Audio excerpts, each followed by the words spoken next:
Bonjour à tous, nous voici au pied de la lettre. Aujourd'hui, la répétition. Une voiture s'arrête devant moi. Je monte dans la voiture. Attention, le professeur va dégainer son stylo rouge.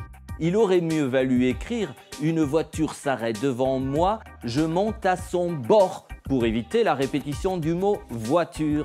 Mais on peut jouer habilement de ce qui demeure une figure de style. La répétition, on sait tout ce que c'est. Je préfère énoncer un grand mot, épanalepse. L'épanalepse est une répétition simple qui apparaît dans un même membre de phrase. Colette l'utilise dans Chérie. L'ombre d'elle-même, la malheureuse a vieilli de 100 ans, 200 ans.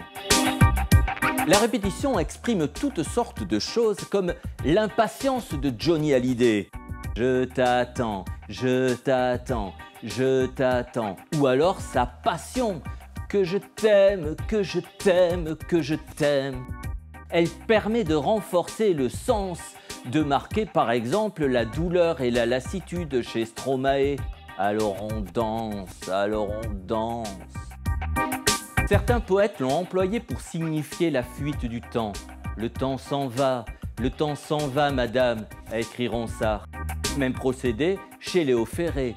Avec le temps va, tout s'en va. De manière générale, la répétition sert à insister. Écoutez Verlaine.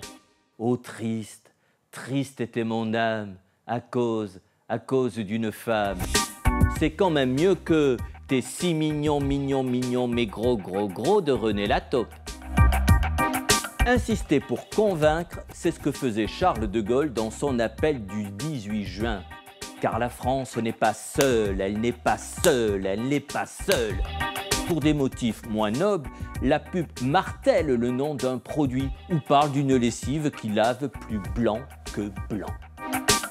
Coluche s'était moqué de ce slogan. Et à propos d'humour, il ne faudrait pas oublier le comique de répétition cher à Molière. Le poumon, vous dis-je. Quant à moi, je vous donne rendez-vous pour un nouveau numéro d'Au pied de la lettre. Et je ne le répéterai pas.